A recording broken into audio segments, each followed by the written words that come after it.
Hey, what's up? So today we're going to talk about smartphone cameras. For the longest time in the history of companies making smartphones, the specs, which includes the RAM, the chipsets and the speeds and the display of the smartphones, have been very well in terms of performance. But when it comes to the smartphone cameras, that is where each and every company comes up with very different ideas and very different products. And so many companies are going to try to sell you their smartphone by advertising most of the time on their cameras. So today I'm going to give you 5 things that you need to know about your smartphone camera, or 5 things you could look at when you're planning to buy a smartphone and you'd like to buy a smartphone that has a really good camera. So stick with me to the end and make sure you subscribe. So number 1 is the sensor size.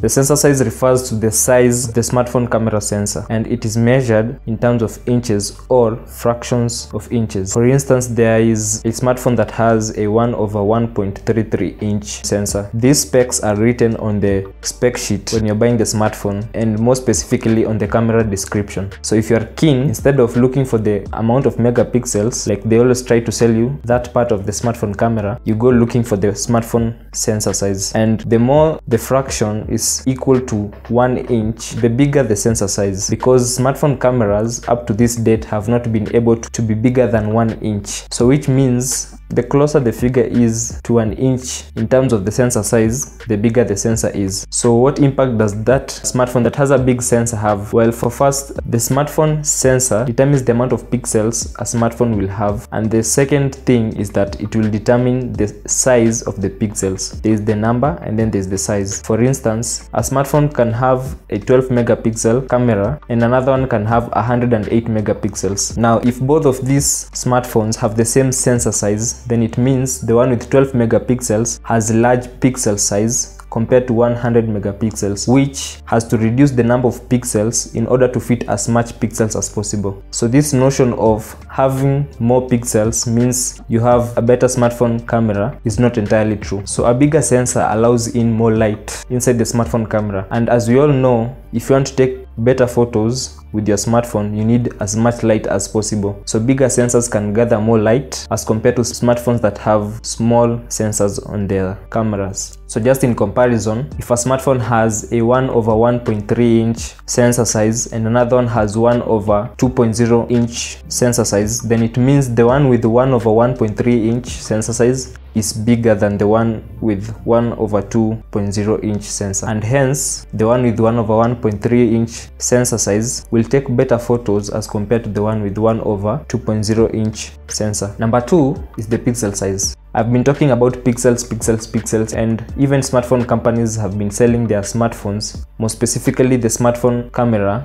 according to the number of pixels. And you hear companies saying they have a smartphone that has 108 megapixels, others have 64, others have 48, and others have 12. So what do these pixels mean? First of all, a pixel is that part of a camera that allows you to take photos. It captures the light information and transforms it into a picture. So megapixels refers to a million pixels.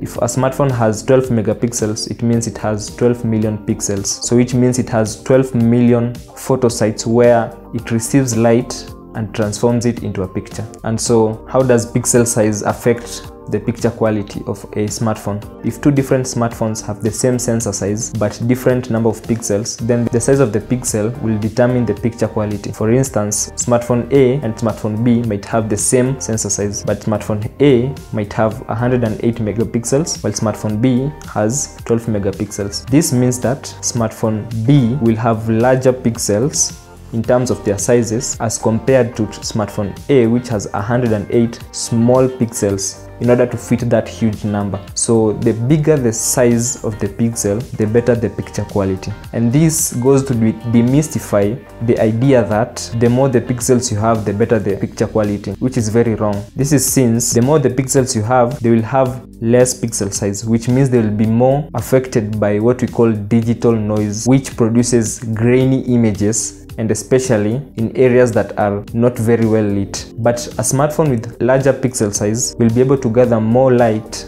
and produce more sharp images, and will even outperform the one with more pixels especially low light conditions. So for instance, the latest Samsung Galaxy S22 Ultra has 108 megapixels, while the iPhone 13 Pro Max has 12 megapixels. But the iPhone 13 Pro Max beats the Samsung Galaxy S22 Ultra when it comes to low light photography, because the size of pixels in the iPhone are bigger as compared to the Samsung Galaxy S22 Ultra. And so how do you know the pixel size of a smartphone? Pixel size is always measured in micrometers. The larger the number in terms of micrometers, the bigger the pixel size. For instance, one smartphone might have pixel size of 0.22 micrometers, another one might have 0.3 or even 0.25. This means that the one with 0.3 or 0.25 has larger pixel size as compared to 0.22, and hence it will be able to take better pictures that have higher quality and sharp images, and even beat the one with 0.22 micrometers when it comes to low light photography. So when going to buy a smartphone, don't just go out there and buy a smartphone that has the largest number of megapixels. They might be 108 megapixels, but each individual pixel has a very small size, which reduces its picture quality. And so factor number 3 is the megapixels now, or the number of pixels. So smartphone companies tend to use this part of a camera as their main selling point. You see smartphone companies advertising them that they have 108, 50 megapixels, 48, 64. And so people get confused and wonder which is the best. Does it mean that having more megapixels has better picture quality? If I'm being honest, the more the megapixels you have, the only thing that will be greatly improved is the resolution, of which, if you ask me, you don't need a lot of resolution when capturing photos, because higher resolution is mostly needed when you want to print out that photo. And if you are being honest, most of the photos that you have on your smartphone may never even be printed. So why would you even need a smartphone that produces higher resolution in the first place? Maybe and just maybe you might need them because the higher resolution means you'll have more details on a picture or a photo that your smartphone takes, and the images might look sharp. But when it comes to taking pictures when the area is not very well lit, or in areas where there is not enough light, then that is where your smartphone will suffer a lot. So you might have a smartphone that has 108 megapixels and takes very good photos when you're outdoors, but when you're indoors, the photos look very grainy, and this graininess is what is referred to as digital noise. So having a smartphone with more megapixels is not justifiable to say that has a better camera or takes better photos than others. So don't go running to buy smartphones that have more megapixels thinking that you'll be able to take better photos than those that have less megapixels. It could be that smartphones that have less megapixels are like that because the sensor size is small. So I would rather you focus on a smartphone that has a larger sensor size as compared to the number of pixels, since a larger sensor size will be able to pack even more pixels that have larger pixels. It is like being in a field on a rainy day and you want to collect the rain in buckets. Would you rather have many small buckets placed around the field to collect the rain, or would you rather have large buckets whose numbers might be small but they collect the largest amount of rain? It just makes sense. The bigger the better. Bigger smartphone sensors have larger pixels that take better quality photos as compared to small sensors that have more pixels with smaller pixel size. Factor number 4 is the aperture. The aperture is the opening between the lens and the sensor, and it determines the amount of light that reaches the camera sensor. So a wider aperture means more light can be gathered, while a narrow aperture means very little light can be gathered. And so aperture is measured in terms of f numbers. If you've been around people who are photographers or people who know something about cameras, you might hear them talk of f1.2, f1 point something, f1 point something numbers. These are just the apertures, and the smaller the f number, the wider the aperture. So for instance, if one smartphone has f1.5 and another one has f1.2, it means the f1.2 has a wider aperture compared to the f1.5, and these specs are always listed on the smartphone camera specs sheet. And so it is up to you to go and read through and look for such information instead of running straight to go and buy a smartphone that has more megapixels, since It might have more megapixels but with a narrower aperture, which means the quality of the photos will be even worse. So the wider the aperture, the more the light it can gather and the better the quality of the photos. Then number 5 is what we call HDR, or high dynamic range, and this is mostly to do with the software of the camera. Most smartphones nowadays have this feature included, but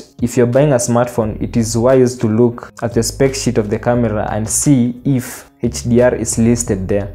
If it is not there, I would advise you don't buy that smartphone, even if it has 108 megapixels. Reason being is because HDR is the balance between the dark areas of a photo that are called the shadows and the very well lit areas of a photo that are called the highlights. A smartphone that has high dynamic range is able to combine the two and produce a photo that is well balanced as compared to a smartphone that doesn't have this kind of feature enabled. Another advantage of having HDR is that it reduces the chances of your smartphone overexposing a picture. Like for instance, you might take a picture outdoors on a very sunny day, and instead of the smartphone coming out with a picture of you and showing the sky being blue, it shows just the sky being white. That is an overexposed picture, and it means the HDR was not enabled.